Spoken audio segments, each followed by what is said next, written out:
I want to carve a wooden chain out of one piece of wood without any gluing, and I want to do that with as little hand carving as possible by using a panther rotor and a rotor bit like this to kind of route all of the areas in between.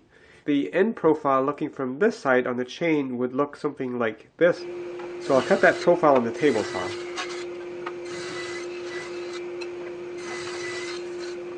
Now I need to route out this H shape between the links, and I'll do that with a panther rotor, and a panther rotor always reduces by 1/2, so I made a 2x printout to make a cutting template for this.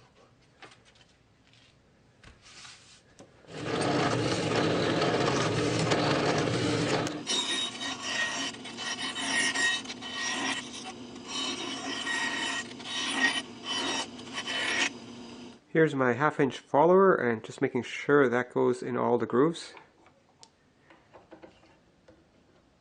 With the rotor bit resting on the table, my follower bearing should be flush with the bottom edge of the template, and the mounting holes are at about this height, so that's where I need to drill the holes.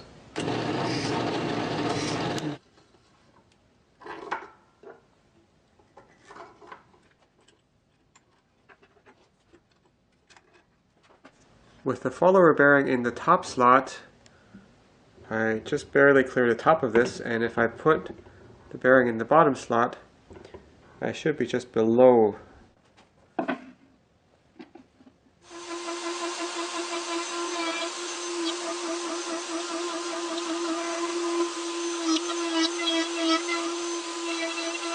That piece that broke off is actually part of the last partial link, so I don't actually need that. Each link uses 10 centimeters, so I just now need to rotate that piece and move it by 10 centimeters further over.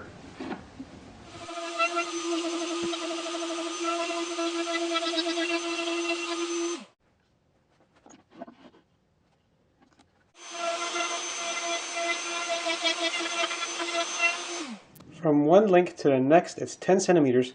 So I always took my workpiece and moved it by 10 centimeters and rotated it by 90 degrees.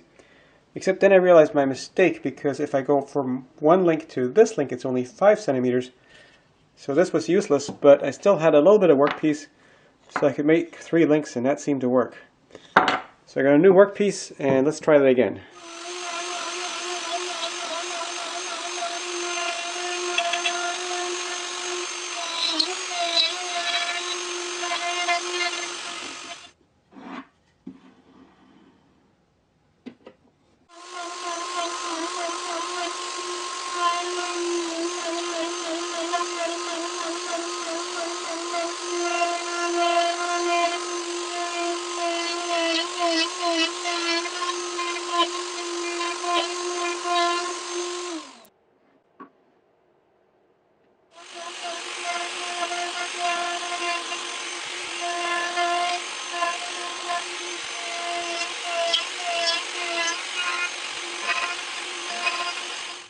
Next, I need to separate the pieces. I need to drill out this part here.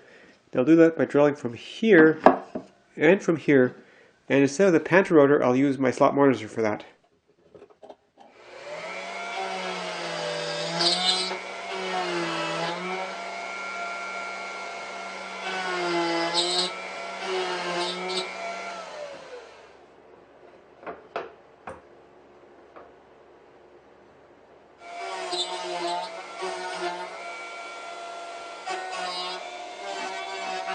The pieces are separated in here now, and the only thing that's holding them together is because they're joined here and at the end, but I can kind of bend these like that. So next I need to cut these links round. I need to hold these very firm while I'm cutting them because I don't have any support directly under the blade.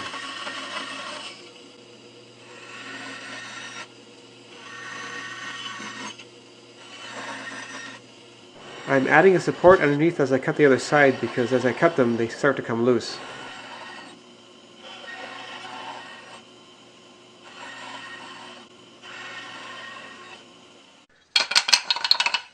So now I just need to cut these bits out, and it really will be a chain.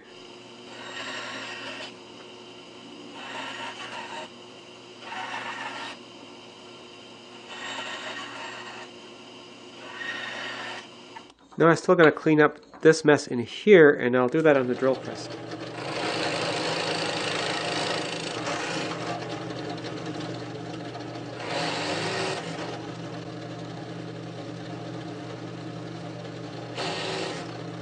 And now comes the sanding. Lots of sanding.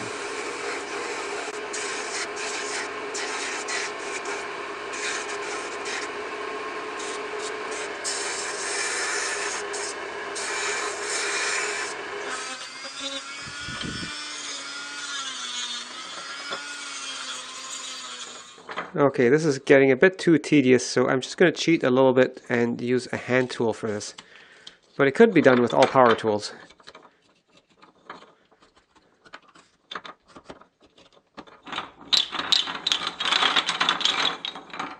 What I would do different next time is not make the slots that I cut along here come out quite this far, so I'd have more of a roundish like I did in my initial design.